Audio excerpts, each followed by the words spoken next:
Voilà, Bassirou Diomaye Faye, 5e président de la République sénégalaise. Mais on n'oublie pas évidemment Ousmane Sonko, on l'a vu dans le sujet, le fondateur du PASTEF. C'est lui, finalement, qui est l'artisan derrière cette victoire. Je ne pense pas qu'il serait content d'entendre que c'est lui qui est l'artisan de cette victoire, parce que je pense que le projet PASTEF va toujours être un projet centré sur le peuple, centré sur le jeu collectif. Ousmane Sonko a été certainement celui qui a incarné ce projet, ou ce parti, mais en réalité, il y a une foule de gens qui étaient derrière. Oui, il a bien travaillé, on peut dire, en tant que leader de ce parti, mais au fond, ce qui s'est passé aujourd'hui, c'est l'expression d'une volonté populaire.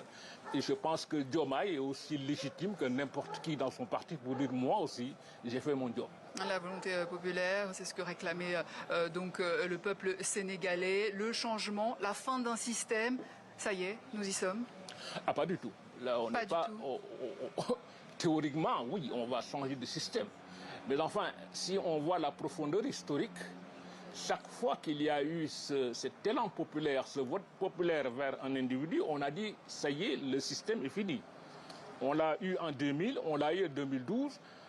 Aujourd'hui, je pense qu'il va y avoir une stratégie du système, parce que c'est un système solide, ce n'est pas un système qui est né hier.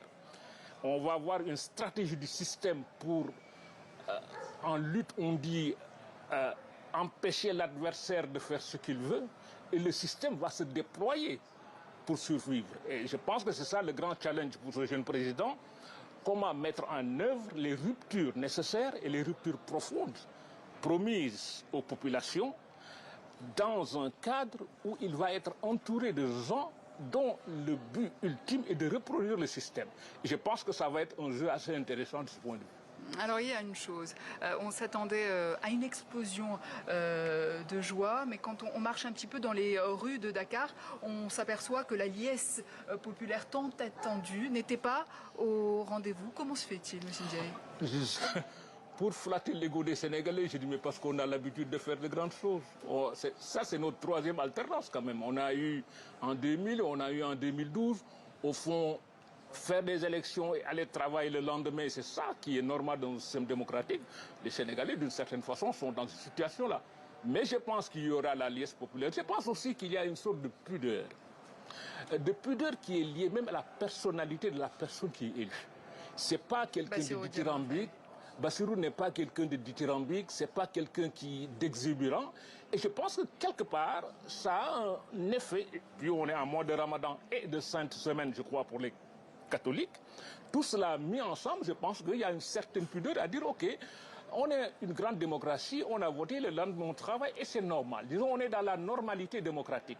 Mais je pense que, bon, quand il y aura prestation de serment et autres, cette liesse-là va se manifester. Mais je peux vous garantir que dans les maisons, les gens sont heureux. Mais est-ce que ça ne veut pas dire aussi que le camp de Bassirou, le camp Sonko également, n'étaient pas eux-mêmes surpris de cette victoire inattendue?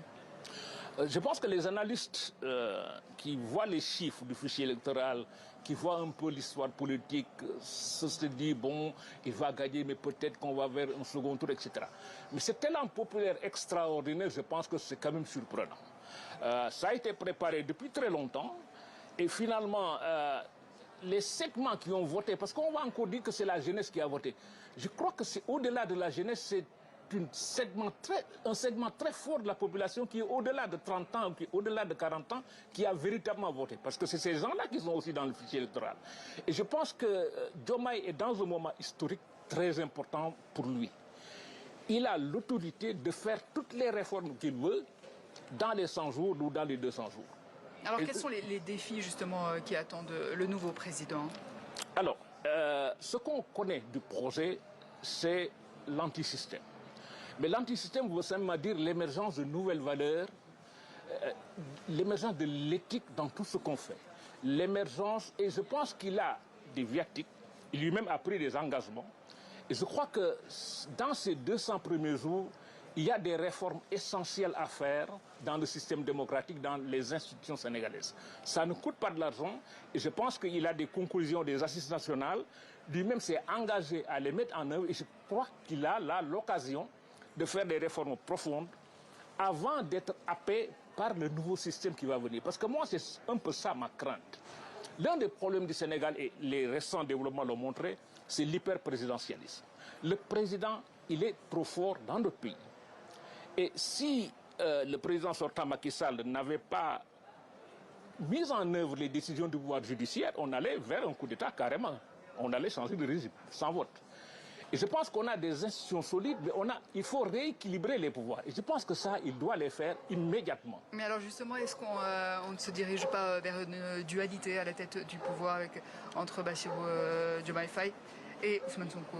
Je crois beaucoup à l'éthique, à la parole donnée dans notre culture. Je crois que tous les deux ont donné leur parole, qu'il n'y aura pas ce bicéphalisme qu'il y a. Parce qu'il faut toujours aller dans la profondeur historique. En 62, on a eu la crise de 62 à cause du bicéphalisme. Pour le régler, on a eu un régime hyper présidentiel. Aujourd'hui, je pense qu'il n'y a pas de bicéphalisme parce que le système démocratique a élu Bassirou Diomaye Faye sur la base d'un programme qu'il va mettre en œuvre. Et je pense qu'Ousmane Sonko sera assez intelligent et sera assez modeste aussi pour se dire, OK, on va travailler pour lui, mais on travaille aussi sous sa direction. Le pays a élu Bassirou Diomaye Faye. Et je pense qu'on n'aura pas le scénario qu'on a eu dans certains pays. À côté, en Gambie, on a eu Adama Barrow et on a eu Ousseynou Darbo. Après, on sait comment l'histoire se termine. Et je pense qu'ici, ils croient à des valeurs. En tout cas, ils disent croire à des valeurs. Et s'ils maintiennent ces valeurs-là de la parole donnée, je pense qu'on va avoir une expérience assez intéressante d'avoir quelqu'un qui est élu et qui va diriger collectivement avec celui qui est son mentor au fond dans le groupe et qui devrait avoir une attitude lui permettant de ne pas le gêner dans ce qu'il veut faire. En tout cas, vous le disiez, c'est la victoire de la démocratie également, de la maturité citoyenne. C'est ce qu'a souligné Amadou Ba dans son discours, n'est-ce pas, qu'il a donné tout à l'heure. Non, je pense franchement que je fais partie des gens qui, peut-être que je suis un peu trop bienveillant, je ne me suis jamais inquiété sur le déroulement du scrutin. De tout temps, depuis les années 96, on vote normalement et le lendemain on va au travail. Donc les institutions fonctionnent. On a eu des crises extrêmement importantes avant. Mais ces crises importantes ont aussi montré la solidité des institutions que nous avons. Le président a pris des décisions, l'Assemblée a voté des lois, le pouvoir judiciaire a dit ce n'est pas comme ça. Malgré les vicissitudes, etc., on est parvenu. Le président a respecté finalement la décision et là, on est dans une situation qui va nous permettre d'avoir une passation de pouvoir en toute tranquillité entre un Sérère et un Pulaar. Ce qui est extrêmement bien dans ce pays-là, c'est que finalement, vous savez ce qui va se passer. Macky Sall va dire à Diomaye, tu n'es qu'un Sérère, tu viens chercher le couscous au palais. Et Diomaye va lui dire, toi, au-delà de là, je suis ton roi, va-t'en. Donc, et puis tout le monde va rigoler, quoi. Je pense que c'est aussi ça la magie de ce pays-là. Merci.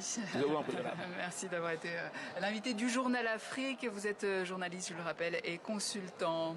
Voilà, Namouri, je vous rends l'antenne et je vous dis à demain. On se retrouve ici à Dakar avec toutes nos équipes qui sont mobilisées au Sénégal.